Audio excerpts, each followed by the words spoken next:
நேயர்களுக்கு வணக்கம். இன்றைய காலை நேர தலைப்புச் செய்திகள். உள்ளூராட்சி மன்ற தேர்தலை எந்த ஒரு சந்தர்ப்பத்திலும் நடத்துவதற்கு தாம் தயாராக உள்ளதாக தேர்தல் ஆணையாளர் நாயகம் சமன் ஸ்ரீ ரட்நாயக்கா தெரிவித்துள்ளார். வாக்காளர் பட்டியலை டிஜிட்டல் மயமாக்கும் நாடளாவிய வேலைத்திட்டம் ஆரம்பிக்கப்பட்டுள்ளது. பெயர்களை அச்சிடல் முறையில் பெறுவதற்கு பதிலாக 14,000 கிராம அலுவலர் பிரிவுகளை உள்ளடக்கும் வகையில் இந்த டிஜிட்டல் பதிவேடு தயாரிக்கப்பட்டு வருகிறது. காகிதத்தில் தரவுகளை பதிவு செய்வதற்கு பதிலாக இணையவழி தொழில்நுட்பத்தை பயன்படுத்தி டிஜிட்டல் பெயர் பதிவேடு தயாரிக்கப்படுகின்றது. உலக சந்தையில் எரிவாயு விலையில் ஏற்ற இறக்கம் காணப்பட்ட போதிலும் பிப்ரவரி மாதத்தில் மக்களுக்கு குறைந்த விலையில் எரிவாயுவை வழங்குவதற்கு தாங்கள் செயற்பட்டு வருவதாக லோப்ஸ் எரிவாயு நிறுவனத்தின் குழும பிரதம நிறைவேற்று அதிகாரி கலாநிதி நிரோஷன் ஜே பீரிஸ் கூறுகிறார். டியோமோ அகாடமிக்கும் லாப்ஸ் கேஸ் நிறுவனத்துக்கும் இடையே நடைபெற்ற புரிந்துணர்வு ஒப்பந்தம் கைச்சாத்திடும் நிகழ்வில் அவர் இந்த கருத்துக்களை வெளியிட்டுள்ளார்.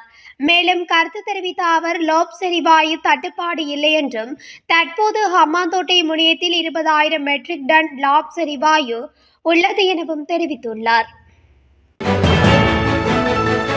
மின்கட்டண திருத்தம் தொடர்பில் எதிர்வரும் 31ஆம் தேதி கலந்துரையாடல் ஒன்று நடத்தப்பட உள்ளதாக பொது பயன்பாடுகள் ஆணைக்குழு தெரிவித்துள்ளது.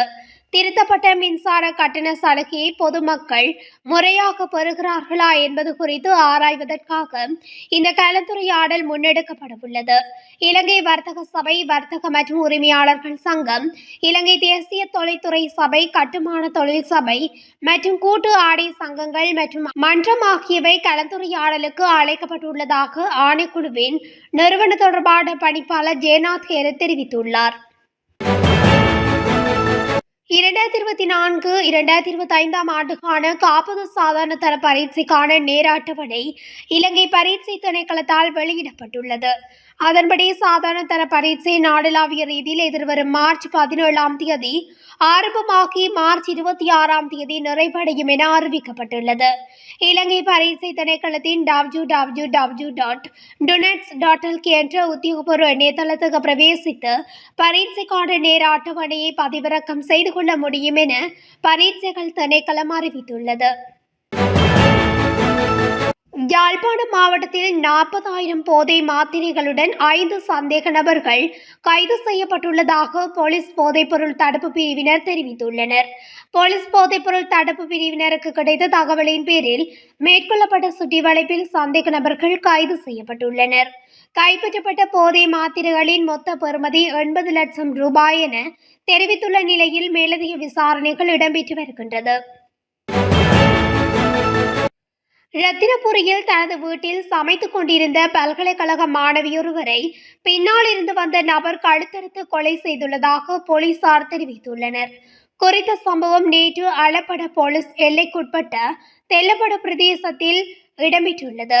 இந்த சம்பவத்தின் போது கல்லடி பல்கலைக்கழகத்தில் கல்வி கற்கும் 29 வயதுடைய தெல்லப்பட பிரதேசத்தைச் சேர்ந்த யுவதியை உயிரிழந்துள்ளார்.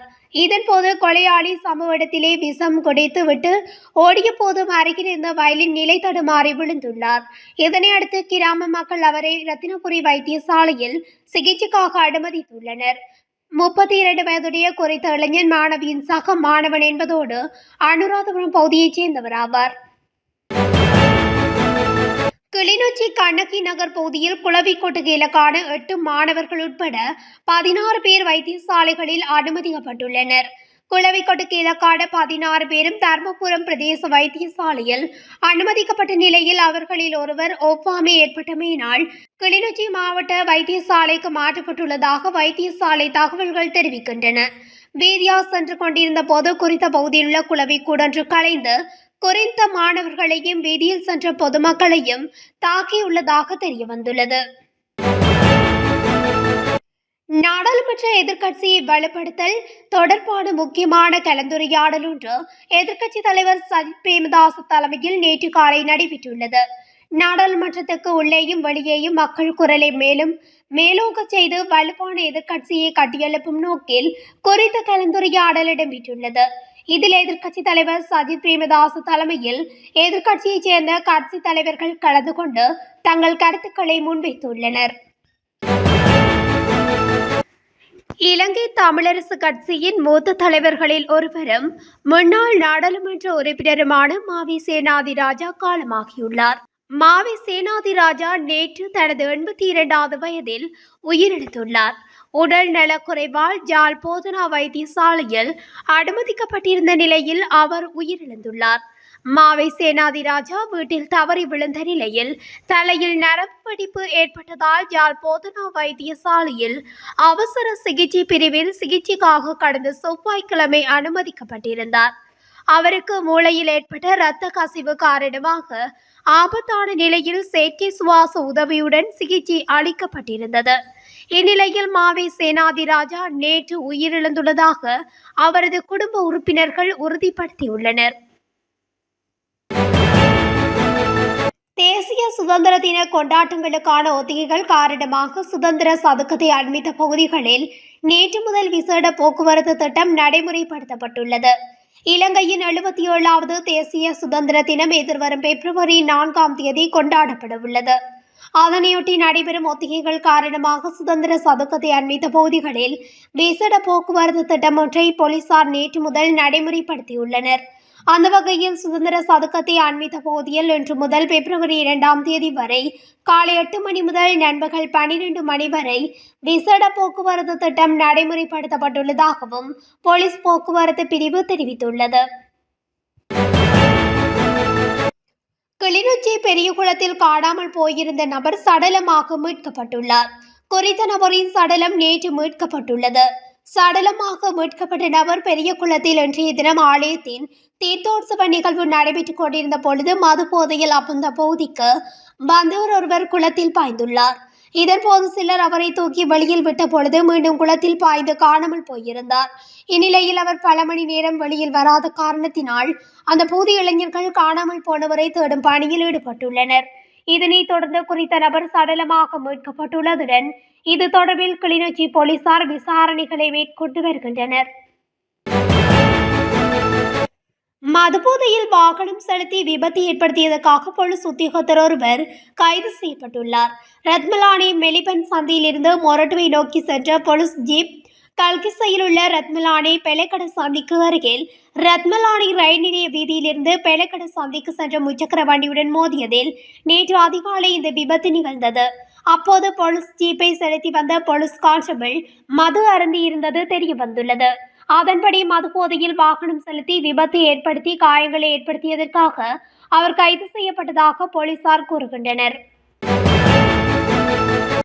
யாழ்ப்பாணம் மாவட்ட சிரேஷ்ட போலீஸ் அத்தியட்சக தலைமையில் இயங்கும் மாவட்ட போலீஸ் புலனாய்வு பிரிவின் தகவலின் அடிப்படையில் யாழ்ப்பாணம் போலீஸ் போதைப்பொருள் தடுப்பு பிரிவினர் இணைந்து நடத்திய சுற்றி வளைப்பில் 40,000 போதை மாத்திரைகளுடன் 5 சந்தேக நபர்கள் கைது செய்யப்பட்டுள்ளனர்.